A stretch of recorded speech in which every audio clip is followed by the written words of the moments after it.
Bismillahirrahmanirrahim. Assalamualaikum warahmatullahi wabarakatuh. Selamat pagi, salam sejahtera untuk kita semua. Sahabat Permata, senang sekali pada pagi hari ini, Sabtu 19 Maret 2022, Rumah Sakit Permata Bekasi kembali hadir bekerja sama dengan Dokter Siaga mengadakan kegiatan event webinar yang bertemakan mengoptimalkan perkembangan otak pada anak.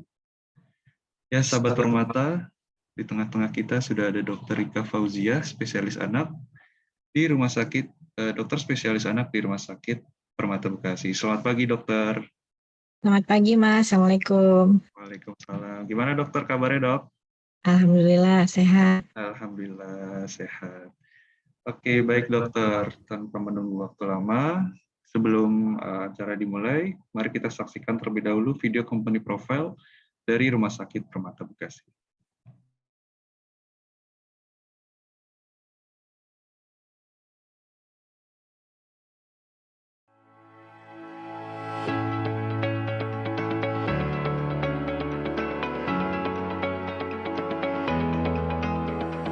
Selamat datang di Rumah Sakit Permata Bekasi.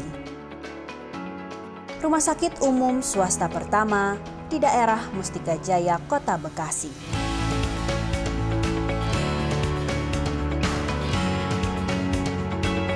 Kami hadir sebagai jawaban atas kebutuhan warga sekitar akan pelayanan kesehatan yang lebih baik dan unggul.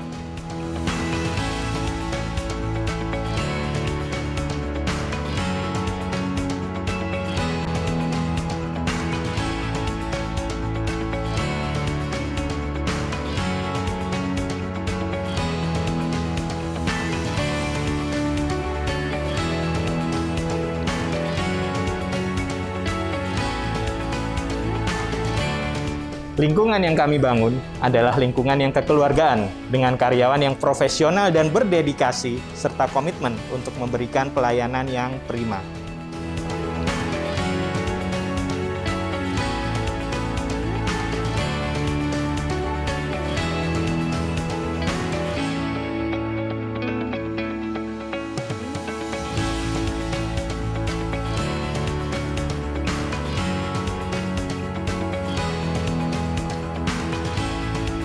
Kami berkomitmen untuk mengupayakan kesehatan yang terbaik bagi keluarga Anda.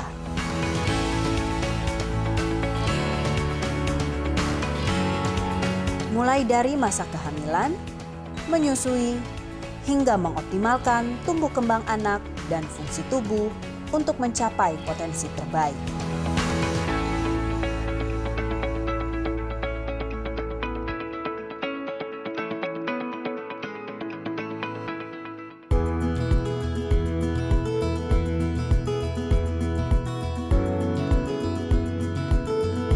Kami membantu sahabat untuk mengembalikan, mempertahankan, atau mengoptimalkan fungsi tubuh yang mengalami kerusakan akibat cedera atau penyakit.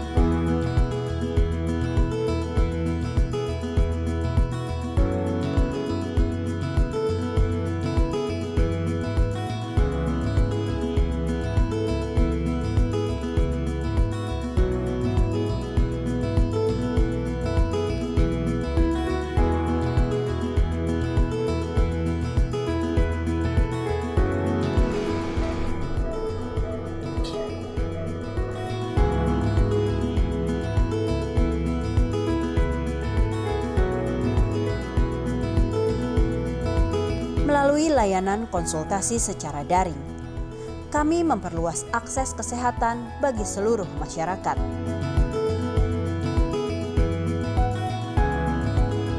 Layanan lab home care memungkinkan bukan hanya konsultasi, tetapi pemeriksaan lab juga bisa dilakukan langsung dari rumah Anda.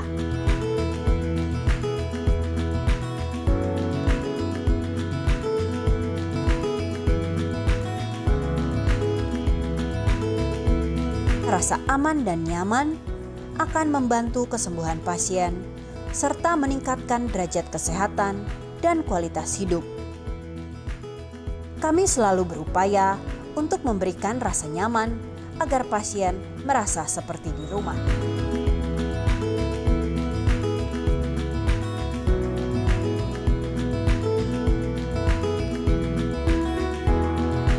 Rumah Sakit Permata Bekasi, sahabat kesehatan keluarga Anda.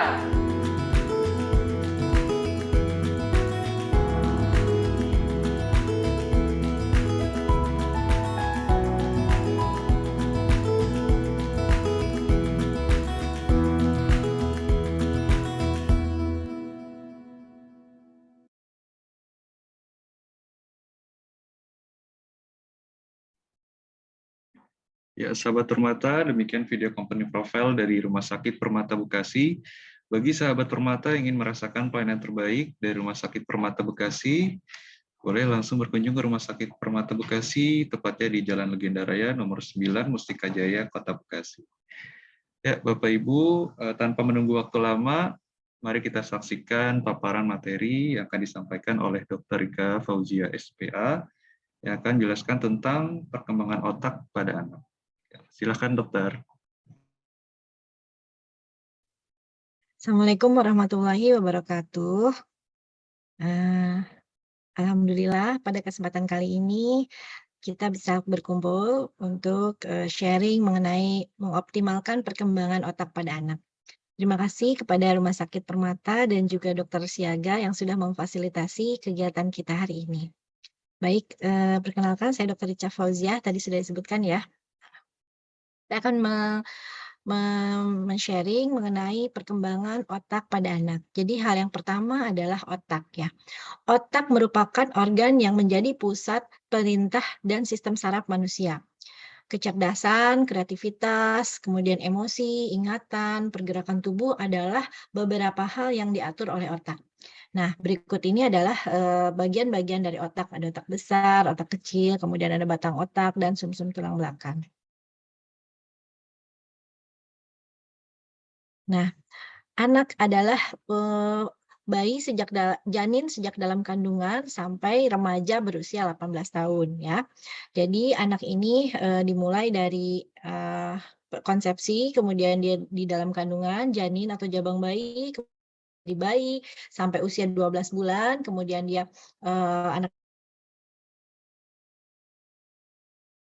dan remaja. Slide. Ini gambarannya. Ya. Kemudian, nah perkembangan otak itu pada anak terjadi sejak dalam kandungan, ya. Jadi sejak dalam kandungan otak itu sudah mulai dibentuk. Dan perkembangan paling pesatnya itu 80% otak anak terjadi sampai usia 2 tahun atau 1000 hari pertama kehidupan. Kemudian 95% pada sebelum usia 6 tahun, sisanya 5% itu sampai 100% berkembang sampai usia 18 tahun. Ya, otak dan kepala bertumbuh pesat daripada bagian tubuh yang lainnya pada masa anak-anak. Baik. Ya, nih sejak dalam kandungan sampai usia 2 tahun, ya itu ada 80% yang tadi disebutkan, sampai sebelum 6 tahun 95%, sampai 18 tahun mencapai 100%. Kemudian seiring berjalannya waktu itu akan mengalami pengurangan 5% per tahunnya setelah usia 60 tahun. Nah, otak ini dipengaruhi oleh genetik, epigenetik, dan lingkungan. Kemudian juga yang mempengaruhinya yang lainnya adalah nutrisi, faktor luar yang lainnya adalah nutrisi dan stimulasi. Jadi tahapan perkembangan otak ini melalui periode kritis yang tadi 2 tahun dan sampai 6 tahun. Pertumbuhan otak anak ini akan dipengaruhi juga oleh pertumbuhan fisik, kemudian juga mempengaruhi motorik, bahasa, komunikasi, kognitif, kecerdasan, emosi, dan kompetensi sosial. Slide.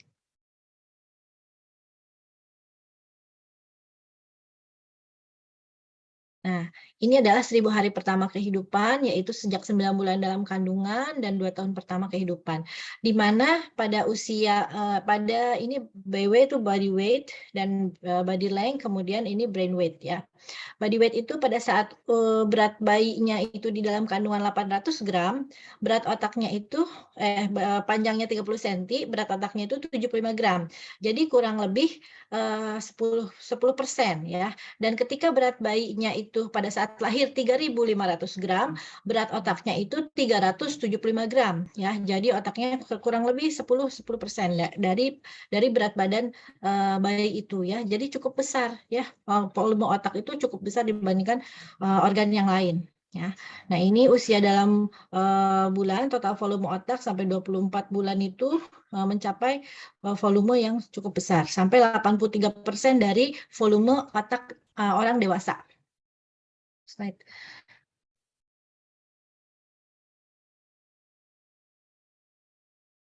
Nah, ini gambarannya sejak dalam kandungan pada usia 28 minggu, ya kan? Ini masih kecil. Kemudian ini 31 minggu, hampir 8 bulan. Ya, ini tadi 7 bulan, ini 8 bulan.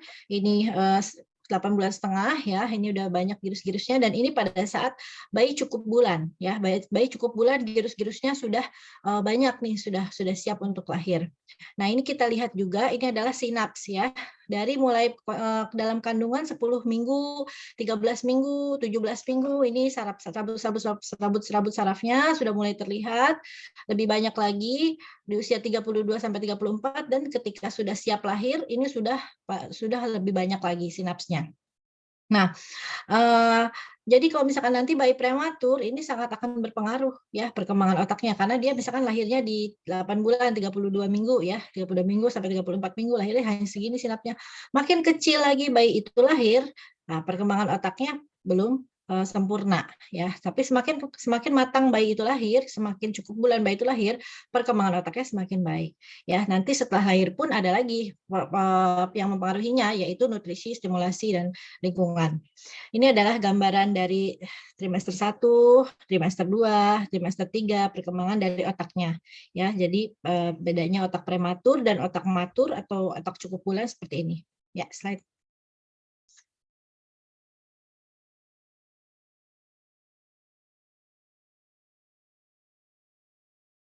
Slide. Nah, ini ya.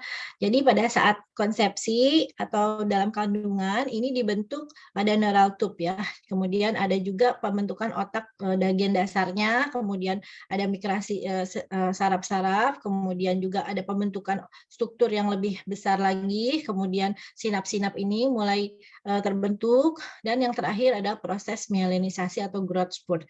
Dan ini terjadi pada trimester ketiga setelah 28 minggu. Nah, ini di sini. Jadi kalau bayi itu lahir lebih kecil, otaknya belum sempurna. Slide.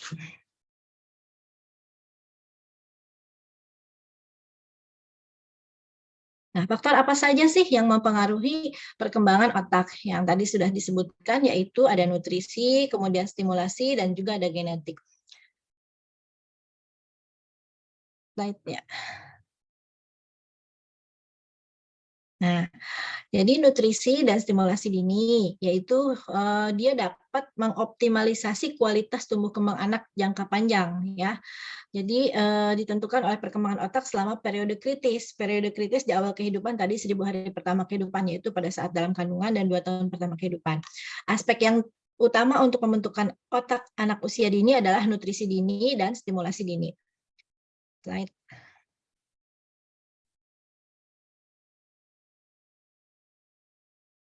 Nah, ini adalah nutrisi dengan perkembangan otak. Jadi nutrisi yang penting adalah semuanya penting ya, makronutrien dan mikronutrien itu penting, terutama ini protein. Protein merupakan komponen utama yang menyusun struktur dan fungsi seluruh sel di dalam tubuh termasuk otak. Glukosa atau gula darah itu adalah sumber energi utama untuk otak dan sistem saraf. Makanya kalau orang yang belum makan atau hipoglikemi, dia mulai kesadarannya udah mulai berkabur. Ya, mulai kabut karena dia sumber energi utama untuk otak ya, sedangkan pusat kesadaran sendiri ada di otak ya. Kemudian lemak memiliki efek yang terhadap transduksi sinyal-sinyal saraf ya, dan neurotransmisi ini berhubungan dengan pertumbuhan dan perkembangan otak. Dan juga fosfolipid seperti asam arachidonat, DHA ini sangat penting untuk pertumbuhan otak, fungsi dan integritasnya. Ya, slide.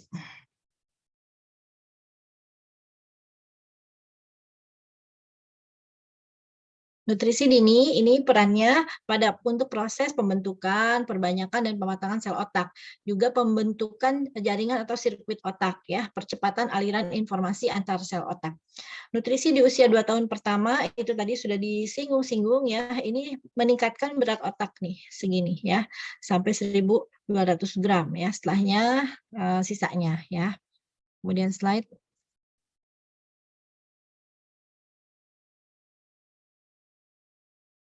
Nah, nutrisi juga ini di usia 2 tahun pertama kehidupan, dia akan berdampak jangka panjang pada tumbuh kembang anak, baik itu bahasa, perilaku, pertumbuhan fisik, keterampilan, koneksi otak, berpikir, IQ, dan terakhir di proses sekolahnya anak itu.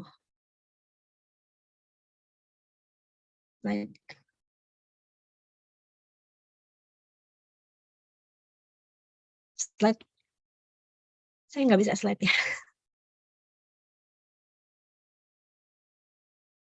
Nah, ini slide bisa. Slide. Nah, ini perkembangan otak, faktor-faktor yang mempengaruhi perkembangan saraf, yaitu riwayat sebelumnya, misalnya dari riwayat kehamilannya, apakah ibunya ada penyakit gitu kan, kemudian ada nutrisi-nutrisi yang dikonsumsi oleh ibunya, ada obat-obatan yang dikonsumsi oleh ibunya, itu riwayat sebelumnya, misalkan ada proses infeksi dari kehamilannya, atau ada pada saat persalinannya, apakah ada ketuban pecah, kemudian ada perdarahan hebat gitu kan, nah itu bisa mempengaruhi juga proses dari perkembangan otak.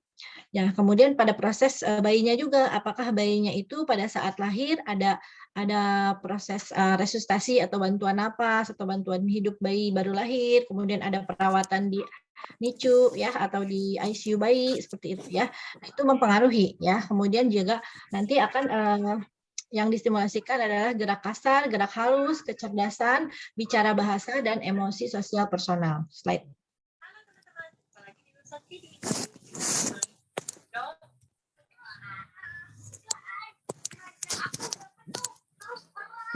Ya, nah ini untuk yang tadi 1.000 hari pertama kehidupannya itu pada 9 bulan dikali 30 hari jadi 270 hari, sedangkan 2 tahun kali 365 hari jadi 730 hari, totalnya adalah 1.000 hari pertama kehidupan.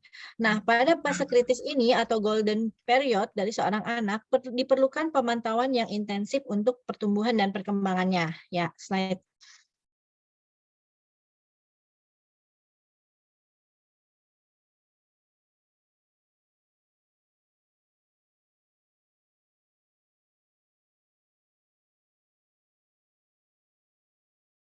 Slide-nya ketutup ya, Mas.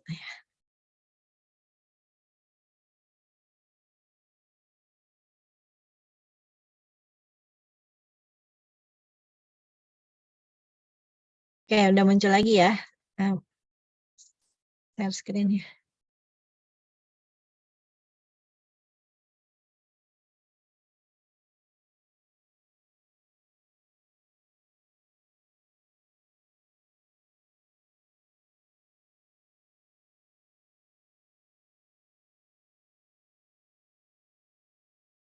Ya, ini adalah dari beberapa negara ya, dari beberapa negara itu ada bukti kasus kekurangan nutrisi ya terjadi di masa 1.000 hari pertama kehidupan. Oke, biasanya dia 3 bulan pertama berat badannya naik dengan baik, dimulai usia 4 bulan tuh mulai peningkatan berat badannya tidak terlalu baik, dan ada juga literatur yang bilang 6 bulan, mulai 6 bulan peningkatan berat badannya tidak terlalu baik, maka biasanya itu berpengaruh dengan peningkatan volume otaknya juga. Slide. Nah, ini adalah 1.000 hari pertama kehidupan. Di sini dimulai dari konsepsi. Konsepsi tadi sejak hamil ya, sejak hamil itu yang sudah mulai berkembang adalah motorik ya. Jadi bayi di dalam kandungan bisa nendang, bisa gerak-gerak. Makanya ibu suka ditanya, "Bu, bayinya gerakannya masih aktif?" "Masih, Dok." Gitu kan. Nah, itu memang sudah berkembang sejak dalam kandungan. Yang sudah berkembang adalah motorik dan bahasa. Ya, jadi bayi-bayi itu yang sejak dalam kandungan mau diperdengarkan cerita misalnya sejarah atau kalau di Islam itu murotal seperti itu atau lagu-lagu klasik seperti itu perkembangan bahasanya sudah mulai sejak konsepsi atau sejak dalam kandungan sebelum lahir. Nah, setelah lahir dia sudah mulai berkembang yang lainnya, indera penglihatan, kemudian bicara sampai usia 2-3 tahun, kemudian emosi, logika matematika, kemandirian interaksi ya, ini adalah age itu usianya ya. Kemudian motorik masih berkembang terus dan sosialisasi itu justru berkembang setelah usia 3 tahun ya, karena anak-anak mulai bermain bersama teman-temannya ya, dan juga bahasa akan terus berkembang. Slide.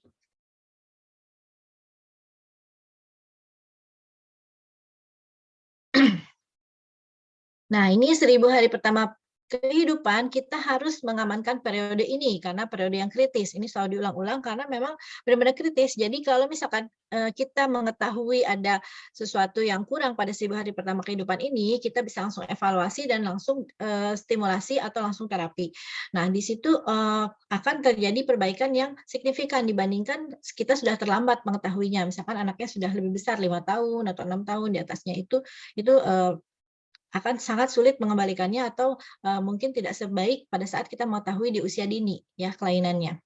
Nah, jadi konsepnya adalah deteksi dini dan stimulasi dini di 1000 hari pertama kehidupan untuk anak Indonesia dengan kecerdasan dan perilaku yang baik untuk anak Indonesia yang lebih maju. Ya, slide.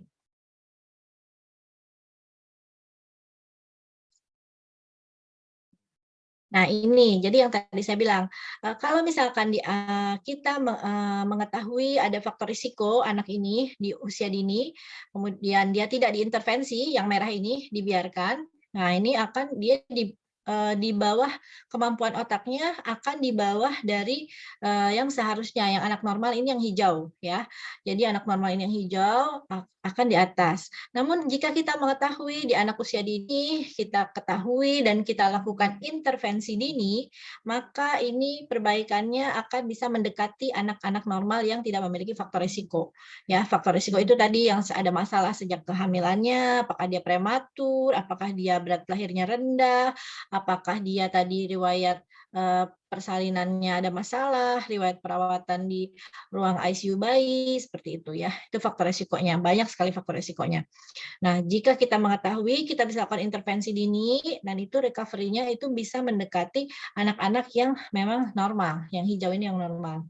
Ya, jadi fungsi otak dan kompetensi kemampuan anak kita harapkan bisa mendekati anak normal. Slide. 1000 hari pertama kehidupan tadi ya. Jadi parameter yang dipantau adalah struktur dan fungsi ya. Strukturnya itu berat badan, tinggi badan, lingkar kepala. Lingkar kepala ini harus selalu diukur. Sebelum usia 2 tahun itu setiap bulan diukur ya. Pada saat imunisasi boleh, jadi nggak cuma berat badan sama tinggi badan, tapi sekarang harus ukur juga lingkar kepala ya, ibu-ibu ya. Dan juga ukuran spesifik lainnya karena di situ melihat perkembangan otaknya, volume otak yang tadi ya. Dan fungsinya yang harus dipantau adalah penglihatan, pendengaran, pembauan, perabaan, motorik kasar halus, bahasa, kecerdasan, perilaku, dan perkembangan lainnya. Slide. Nah, ini stimulasi dini adalah stimulasi merupakan kegiatan pemberian pengalaman sensoris pada anak ya. Pengalaman sensoris ini ditangkap oleh indera, kemudian indera akan menyampaikan ke otak dan otak akan memberikan impact atau respon ya, sehingga membentuk suatu tindakan. Nah, pengalaman sensoris ini ditangkap oleh indera anak untuk memperbanyak sinap-sinap di dalam otak yang akan membentuk suatu sirkuit di otak anak. Nah, ya. Slide.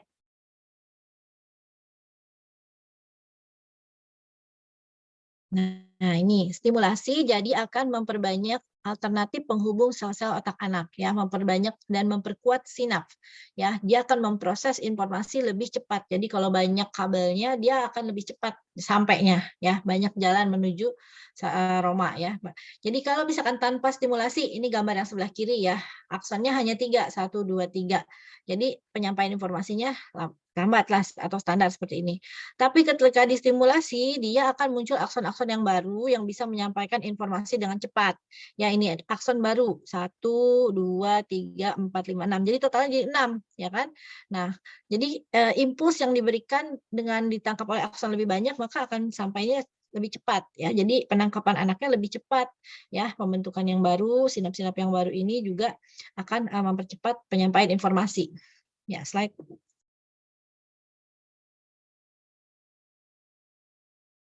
Nah, ini adalah gambaran stimulasi dini ya pada usia 2 tahun pertama, yaitu menggambarkan jumlah sinap otaknya yang paling tinggi ya. Ini pada saat sebelum lahir segini, kemudian ini pada saat lahir sinap-sinapnya segini, usia 3 bulan mulai tumbuh-tumbuh itu sinapnya, 6 bulan tumbuh-tumbuh lagi, dan 2 tahun adalah puncaknya paling tinggi jumlah sinap ya. Kemudian 4 tahun dan 6 tahun dan seterusnya. Ya, slide. Nah, ini adalah sinaps yang tadi ya. Jadi sinutrisi dan stimulasi. Nutrisi itu berperan dalam pembentukan sel otak. Sudah dibentuk, dia akan dimatangkan, pematangan sel otak. Sinutrisi juga berperan sangat penting. Dan yang terakhir ada peran dari stimulasi. Stimulasi ini akan memperbanyak dan memperkuat sinap-sinap di otak. Sehingga ini membuat tatanan sirkuit otak anak ya. Jadi makin banyak sinapnya, makin cepat informasi sampai ke otaknya, dan makin cepat responnya ya. Jadi kecerdasannya bisa lebih baik. Slide.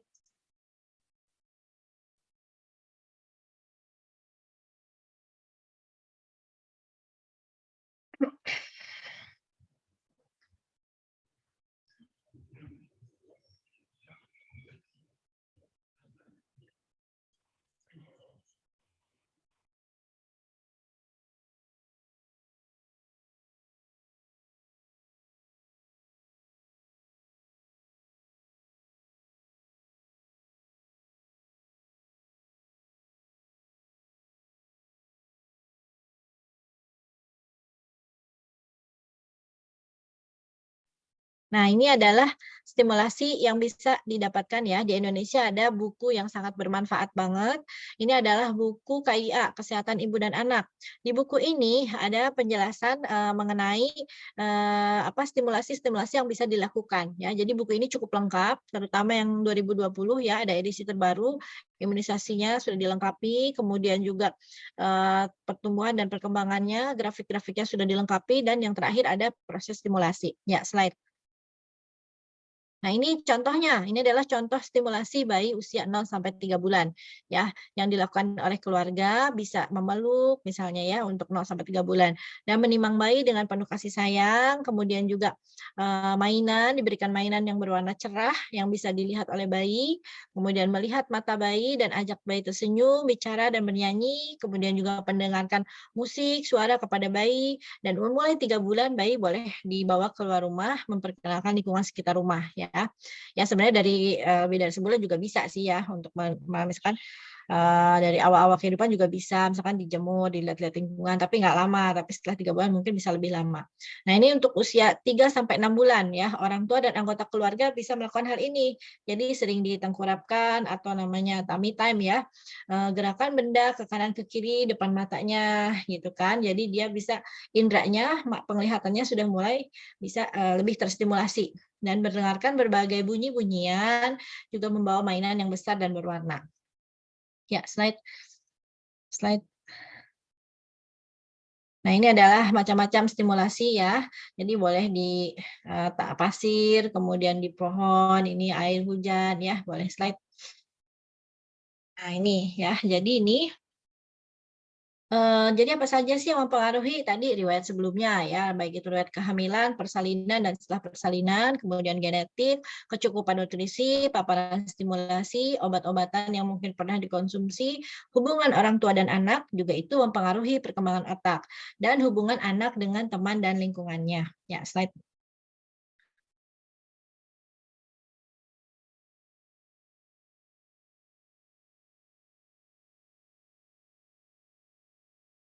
Slide, Mas, udah.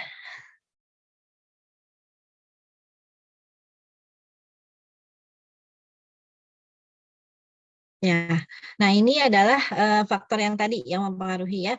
Jadi ada makanan atau nutrisi, kemudian kegiatan fisik, fisik berupa stimulasi dan juga tidur yang cukup, istirahat yang cukup untuk anak sehingga restorasi. Jadi memori yang didapat hari ini ketika tidur akan diendapkan dan dia juga akan nanti menimbulkan memori yang baru. Nah, ini juga ikatan orang tua dengan anak ya. Jadi lingkungan keluarga yang cukup harmonis, kedekatan ibu dengan anaknya, ayah dengan anaknya, dan anggota keluarga lain dengan anak itu juga bisa meningkatkan kecerdasan dari anak dan juga ada kesempatan untuk belajar ya. Jadi kalau misalkan di rumahnya itu ada sesuatu gangguan, hambatan, itu juga bisa mempengaruhi proses belajar atau proses perkembangan otak anak ya. Nah, ini take home message-nya tadi ya, nutrisi yang optimal berperan penting dalam pertumbuhan dan perkembangan otak. Kemudian stimulasi juga berperan untuk memperbanyak sinaps-sinaps otak anak, terutama pada usia 2 tahun pertama kehidupan. Stimulasi ini hendaknya dilakukan secara interaktif 2 arah dan penuh kasih sayang, kemudian juga menyenangkan dengan cara bermain, individual, tergantung anaknya dan sesuai usia dan tahapan perkembangan ya. Jadi jangan anak umur 3 bulan disuruh jalan ya belum bisa ya. Jadi harus sesuai dengan tahapan perkembangan anak, milestone-nya. Nah, untuk semua aspek perkembangan anak yaitu bisa dari gerak kasar, gerak halus, bicara bahasa, sosial, kemandirian. Ya.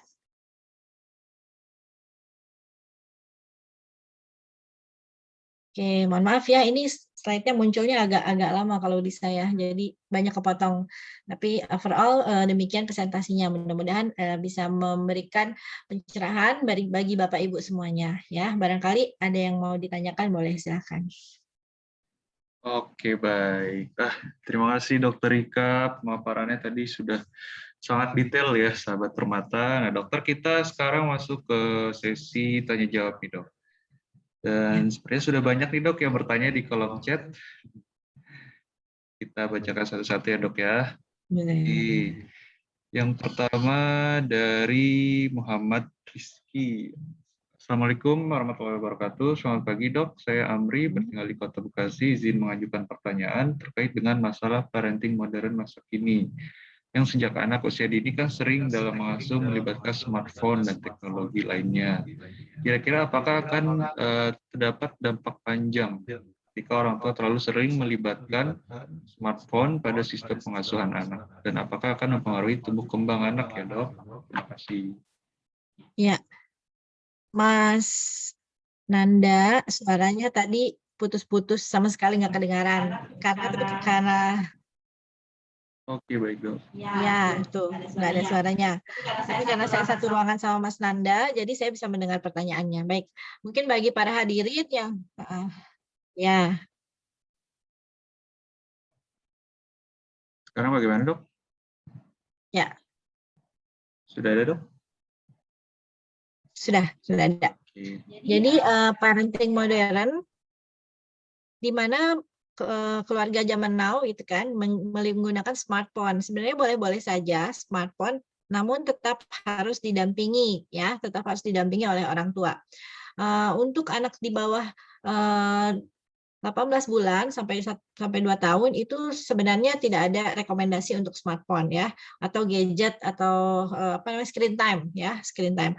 Hanya ketika komunikasi boleh ya, itu komunikasi boleh. Kalau misalkan itu pun kalau misalkan orang tuanya ingin mendampingi itu maksimal 1 jam ya, maksimal 1 jam bisa diberikan gadget atau smartphone atau screen time ya. Jadi didampingi oleh orang tuanya.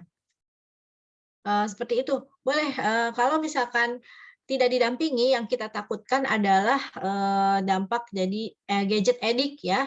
Gadget addict, jadi anaknya dilepas sendiri, misalkan dikasih tontonan sendiri, memang tontonannya itu misalkan lagu anak-anak yang perhitungan, seperti itu, nyanyi seperti itu. Memang sepertinya kelihatan sepele gitu, tapi itu akan menimbulkan gadget addict, di mana kalau gadget addict sudah berkelanjutan sampai kronis, itu memerlukan penanganan yang lebih spesifik lagi gitu ya. Jadi anaknya akan mudah tantrum, temperamental, ketika gadgetnya diambil maka anaknya bisa marah seperti itu dan jadi menangis, pokoknya menjadi jadi tidak merespon dengan baik lah terhadap stimulasi yang kita berikan nantinya. Ya, jadi boleh smartphone itu dan teknologi lainnya boleh karena kita mengikuti perkembangan zaman, namun tetap harus didampingi oleh orang tua ya. Jadi jangan dilepas sama sekali, ya jangan dilepas sama sekali, gitu ya. Tetap Oke. misalkan dilihatkan ini A, B, C, ini lagunya ini seperti ini gitu ya. Oke, Oke, baik. Suara saya terdengar sekarang, Dok? terdengar. Oke, selanjutnya dari Siti Nurhalilah. Selamat siang, dokter. Izin bertanya bagaimana cara menstimulasi otak anak di usia 4 bulan? Apakah di usia 4 bulan anak sudah memiliki rasa trauma? Bagaimana cara menurunkan rasa trauma anak di usia tersebut, dokter? Ya, baik. Trauma apa nih sebenarnya? Ya, trauma apa? Mungkin Ibu Siti bisa menyebutkan. Ya, jadi untuk stimulasi otak di umur 4 bulan sama seperti dari awal ke akhiran, jadi sama kita bisa menstimulasi dengan 4 kecerdasan yang bisa dilakukan, yaitu motorik kasar, motorik halus, kemudian bicara, bahasa, sama personal sosial. Misalkan untuk motoriknya, misalkan apakah dia sudah bisa tengkurap atau belum ya. Kalau belum kita boleh kasih miringkan, boleh kasih tengkurapkan, tummy time ya kan, seperti itu. Diberikan mainan di depannya supaya dia bisa meraih mainan gitu kan, menjangkau mainan, kemudian dipegangkan mainan, untuk motorik halusnya boleh seperti itu. Dia bisa menggerakkan mainan atau memegang mainan. Dan untuk bahasanya diajak bicara, senyum, dibacakan cerita, boleh diajarkan mama mama mama gitu kan, dada dada dada papa papa papa gitu boleh ya gitu. Terus kalau untuk rasa trauma, trauma maksudnya misalkan ada nyeri gitu ya, misalkan trauma apa ya, nyeri disakiti gitu ya. Mungkin habis Nah, disunting kali, Dok. habis disuntik sih enggak ya, biasanya sih enggak trauma karena dia memorinya juga akan hilang kalau untuk trauma suntik seperti itu ya. Maksudnya trauma seperti apa yang saya bingung ya. Oke, baik. Selanjutnya dari Ibu Indah Dwi Lestari, Dok. Izin bertanya, apakah ada hubungannya perkembangan otak anak terhadap nutrisi yang diberikan? Apakah benar pencernaan otak kedua tubuh manusia dan benarkah mikrobiota dalam usus mempengaruhi perkembangan otak anak? Ya, jadi itu berhubungan, betul ya. Pencernaan adalah otak kedua dari manusia. Ya, tentu saja tadi yang sudah dokter jelaskan, nutrisi, dan nutrisi, stimulasi, dan lingkungan. Jadi nutrisi itu kan tadi membentuk sel-sel otak ya, dia membentuk memperbanyakan sel, kemudian juga mematangkan sel dan juga membentukkan sinap-sinap tadi ya. Jadi nutrisi itu sangat mempengaruhi perkembangan otak, pertumbuhan dan perkembangan otak. Nutrisi itu kan diserap oleh pencernaan, ya kan? Jadi kalau pencernaannya baik, dia bisa menyerap nutrisi dengan baik, maka perkembangan otaknya pun baik, ya. Sebaliknya, jika nutrisinya tidak baik atau saluran pencernaannya tidak baik sehingga tidak bisa mencerna nutrisi yang baik, kita udah ngasih masak makanan yang bagus-bagus nih, tapi ada masalah di saluran pencernaannya, maka nutrisi yang baik itu tidak bisa diserap oleh tubuh kita dan tidak bisa membentuk sel-sel otak tadi, ya kan, proteinnya, glukosanya, lemaknya, fosfolipidnya gitu ya. Dan memang sekarang berkembang mikrobiota dalam usus mempengaruhi perkembangan otak karena mikrobiota yang baik itu akan membantu proses pencernaan sehingga proses nutrisi dapat diserap sempurna ya. Jadi nutrisinya bisa didapatkan untuk memperbanyak atau pertumbuhan sel otak tadi ya dan juga perkembangan sel otaknya seperti itu. Jadi benar sangat berhubungan. Jadi berhubungan ya, Dok ya? Ya. Oke, baik. Selanjutnya dari Bu Yayah. Assalamualaikum, Dok. Apakah ada perbedaan makanan instan dengan makanan yang dibuat sendiri? Pengaruhnya terhadap pertumbuhan otak usia bayi sampai 1 tahun. Nah, bagaimana, Dok? Ya, jadi ada perbedaan, pasti ada perbedaan, ya kan? Kalau makanan instan biasanya dia menggunakan pewarna makanan, pengawet makanan, komposisinya sudah diperhitungkan, ya. Jadi masing-masing ada plus dan minusnya, ya. Nah, untuk makanan yang dibuat sendiri, kalau kita benar-benar buat sendiri dengan bahan-bahan yang alami, bahan-bahan yang segar, itu mungkin akan lebih fresh dari segi rasa dan dari segi kualitas makanannya, ya. Namun kalau misalkan ada suatu saat kita tidak sempat, ya kan, tidak bisa juga kita membuat memanas-manaskan terus makanan yang sudah kita masak, ya. Itu ada nutrisinya sebagian yang hilang gitu. Jadi kita boleh aja switch dengan makanan yang instan. Jadi tidak selamanya harus instan, tidak selamanya harus bikin sendiri, ya.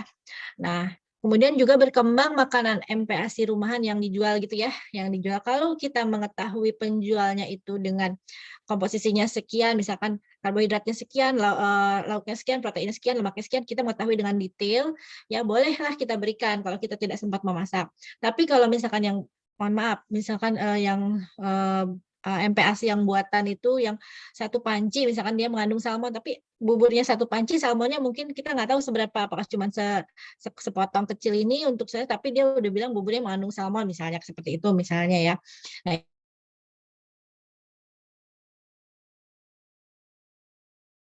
ikan ya.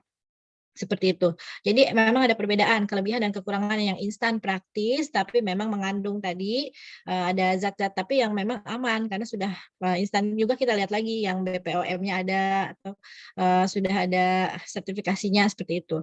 Itu perbedaannya dengan yang alami. Yang alami baik juga sama selama kita menggunakan yang fresh gitu kan. Jangan sampai kita masak untuk 1 minggu gitu. Jadi kita tinggal hangatkan tiap hari itu nggak boleh juga ya.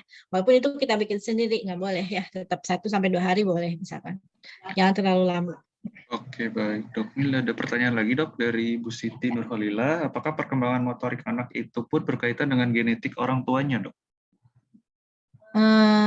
Perkembangan motorik anak maksudnya.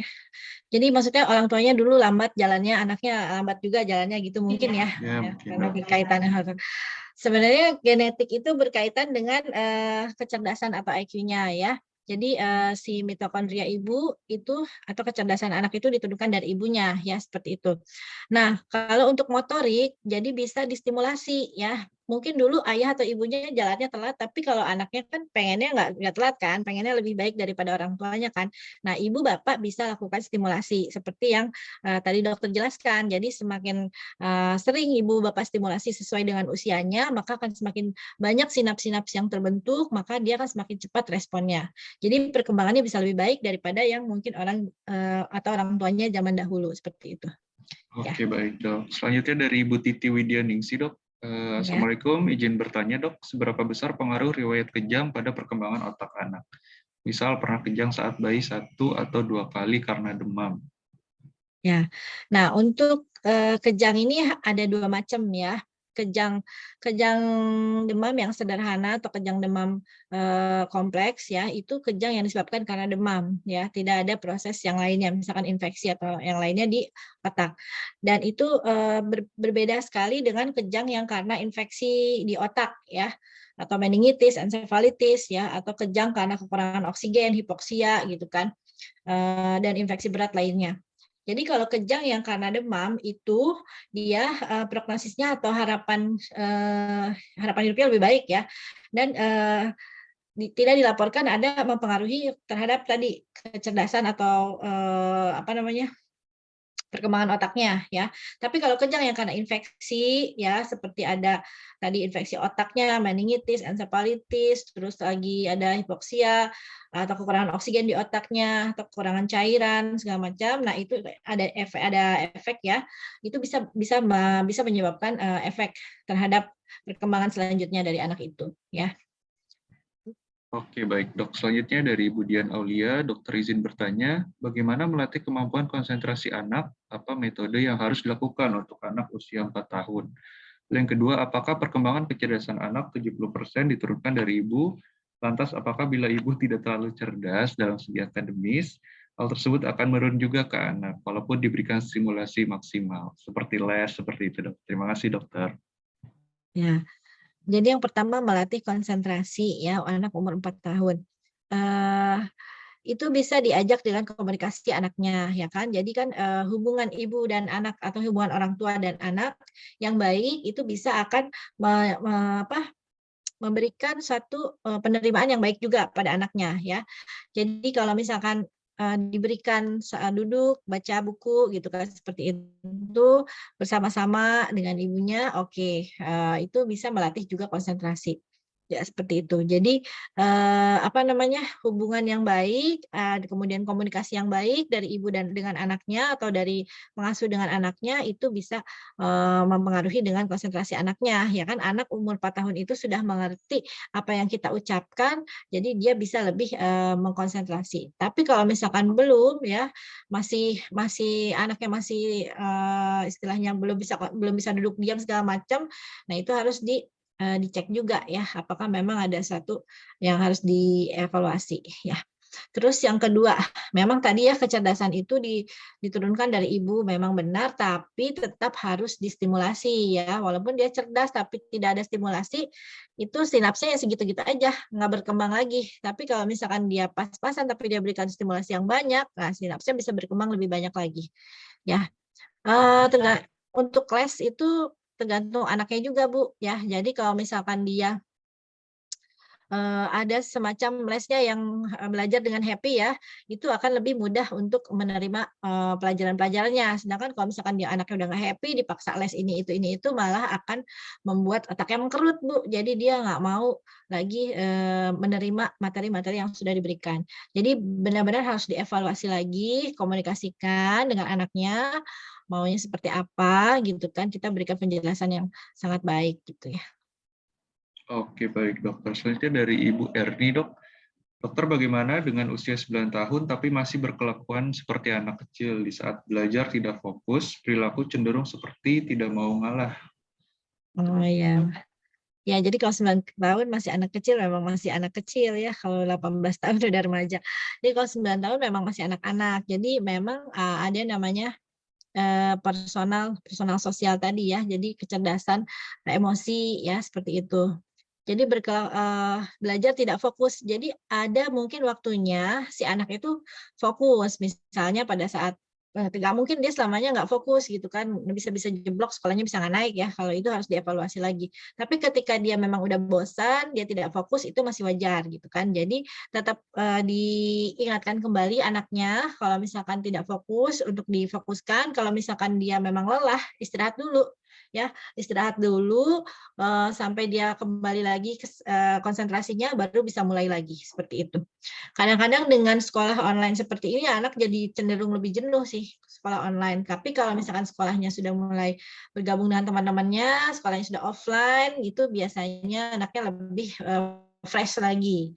Ya kan, kalau misalkan online kan hanya melihat satu layar berjam-jam gitu kan seperti itu. Itu biasanya memang anak cenderung ada tidak fokusnya seperti itu. Oke, baik dok. Selanjutnya dari Bu Reni Susanti. Assalamualaikum dokter, jika ada anak. Suaranya.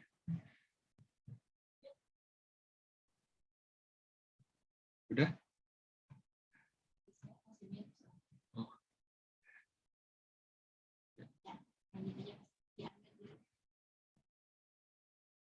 Udah sih di sini. Nah, udah. Ya, oke. Ya. Dari Ibu Reni Susanti, Assalamualaikum dokter, jika ada anak yang terhambat perkembangannya, apakah bisa dikejar perkembangannya sesuai dengan usianya dok? Dan bagaimana stimulasinya dok? Ya, jadi tadi harus tahu usianya berapa, ya kan? Jadi kita bisa melakukan stimulasi sesuai usianya. Kalau misalkan tadi dibilang di bawah 2 tahun, ya itu masih bisa kita kejar dan bisa kembali seperti mendekati seperti yang anak usianya, ya kan? Tapi kalau misalkan sudah lewat dari itu, bisa kita kejar, tapi mungkin tidak sebaik posisinya di bawah 2 tahun, ya. Jadi keterlambatan yang sudah terlewat sangat jauh itu akan sulit untuk dikejarnya, ya. Misalkan tadi kalau misalkan belum bisa jalan 18 bulan kan itu udah offset kan, maksimal 18 bulan dia harus sudah bisa jalan. Nah, kalau misalkan 2 tahun 19 bulan belum bisa jalan, nah kita bisa langsung stimulasi sampai ketika menginjak 2 tahun dia sudah bisa berjalan. Tapi kalau udah 3 tahun dia nggak bisa jalan, nah itu adalah sudah lebih susah lagi kita untuk melakukan stimulasinya. Itu harus terapi ya. Oke, baik dok. Selanjutnya dari Ibu Ine Puspitasari, Assalamualaikum dokter, mohon izin bertanya, apakah ada pengaruh bila anak tidak diberikan ASI dalam perkembangan otaknya dok? Nah, jadi lewat susu formula dok, gimana dok? Ya, Jadi memang ASI yang terbaik ya Bu Ina ya. ASI yang terbaik karena di ASI mengandung semua nutrisi yang dibutuhkan oleh anak ya. Jadi dan komposisinya pas ya. Kalau di ASI itu proteinnya pas, gulanya pas, gitu, lemaknya pas, tidak akan membuat obesitas, kegemukan segala macam dan penyakit-penyakit degeneratif lainnya. Kalau misalkan tidak mendapatkan ASI pada saat itu, misalnya ibunya meninggal gitu kan, atau ibunya kena penyakit yang dia nggak bisa minum ASI ya kan, penyakit misalkan sedang kemoterapi sehingga mengandung obat-obatan yang berat, jadi tidak bisa memberikan ASI si ibunya ya kan, ada sesuatu hal lah yang lain, atau bayi sama anaknya terpisah ya kan, bayi sama anaknya, ibu sama bayinya terpisah ya, ada alasan ibu tidak bisa memberikan ASI. Sebenarnya bisa diberikan ASI donor ya. Kalau misalkan tidak juga bisa diberikan ASI donor, terpaksa akhirnya susu formula, ya sebenarnya perkembangan otaknya sama. Jadi yang penting nutrisinya hampir sama ya.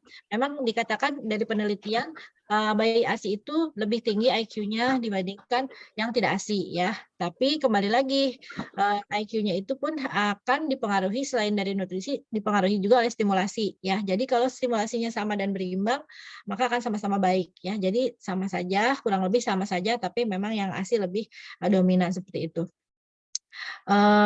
Perkembangan otaknya sama, bisa seperti anak normal biasanya ya, dan jika stimulasinya lebih baik, maka bisa lebih baik juga daripada anak ASI seperti itu. Jadi tergantung nutrisi, stimulasi, dan lingkungan sekitarnya. Oke, baik. Nah, ini Ibu Siti menjawab nih dok, trauma nyusu dengan DOT katanya. Karena sebelumnya Pak, karena panas tinggi, sering saya berikan obat lewat pipet. Gitu. Sebenarnya tidak akan membuat trauma. Oke, ya. Oke, baik. Mungkin 2 penanya lagi ya dok. Ya, Soalnya boleh. kita udah Jam 11 ya. Iya, betul. Tidak terasa. Ya, 2 lagi ya dok ya. Dari Ibu Prasasti, selamat pagi dok. Izin bertanya, apakah pemberian vitamin DHA, EPA pada anak usia 3 tahun berpengaruh terhadap kecerdasan anak, di samping pemberian nutrisi dan stimulasi? Ya, seperti yang dokter bilang tadi, kalau misalkan di bawah 2 tahun, nutrisi stimulasinya baik, oke, itu akan perkembangannya baik.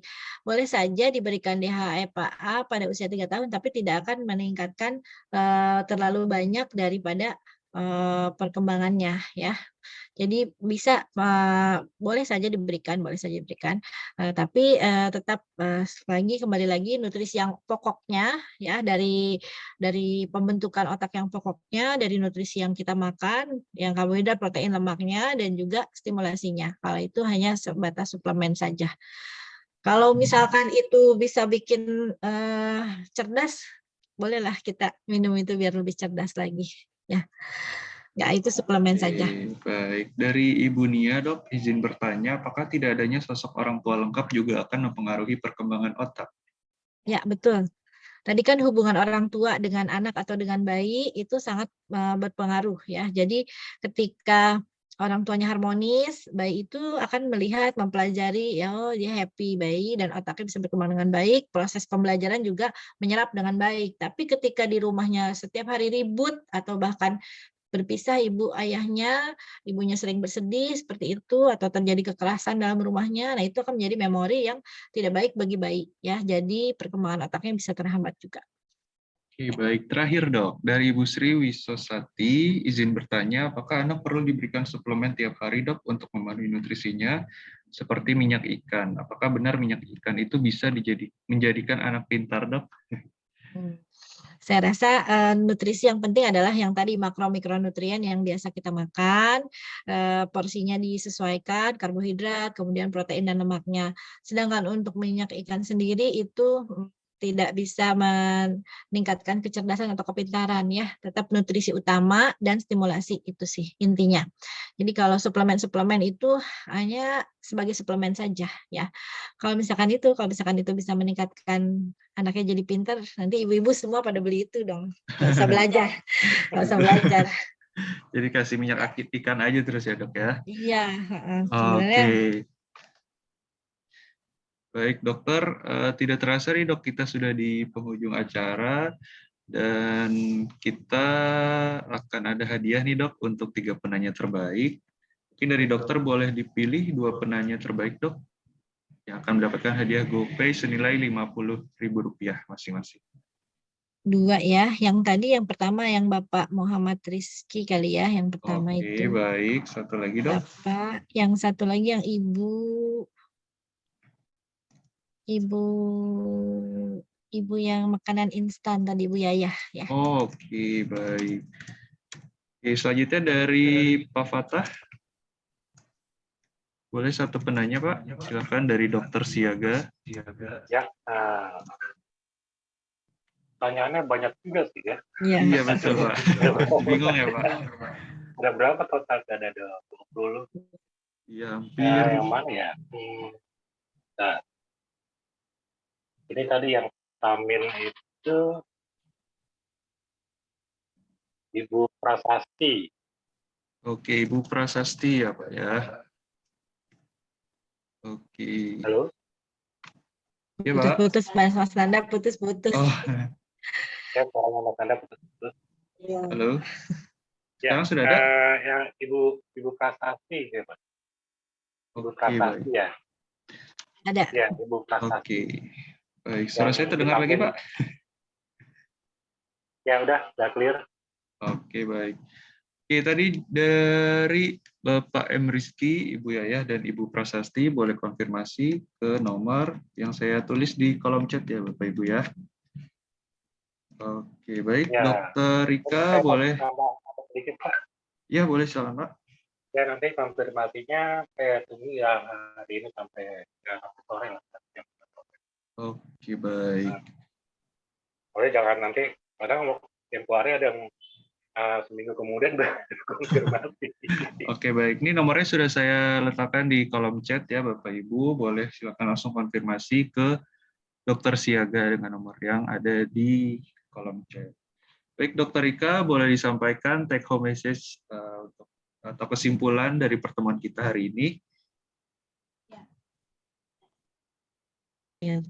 Ya, jadi Bapak Ibu sekalian, terima kasih atas perhatiannya. Take home message dari saya, optimalkan nutrisi dan stimulasi dini pada anak-anak, terutama anak usia dini di bawah 2 tahun untuk mencapai golden period 1000 hari pertama kehidupan. Oke, baik. Terima kasih banyak Dr. Rika Fauzia atas paparan materinya pada pagi hari ini. Mudah-mudahan apa yang disampaikan oleh Dr. Rika bisa bermanfaat bagi kita semua. Dan mudah-mudahan tentu kita doakan para ibu-ibu hebat ya, Dok ya, agar bisa mendidik anak dan menstimulasi kecerdasan anak untuk generasi bangsa yang lebih baik. Oke, terima kasih. Kami ucapkan juga kepada Dokter Siaga atas kerjasama yang sudah berlangsung selama ini. Mudah-mudahan kita selalu diberikan kesehatan, dan juga jangan lupa protokol kesehatan, karena kita masih masa pandemi. Terima kasih dari saya. Mohon maaf apabila ada kesalahan. Wabillahi taufiq wal hidayah. Wassalamualaikum warahmatullahi wabarakatuh. Waalaikumsalam. Terima kasih. Ya, terima kasih Dr. Rika. Terima kasih Pak Nanda. Terima kasih, Pak.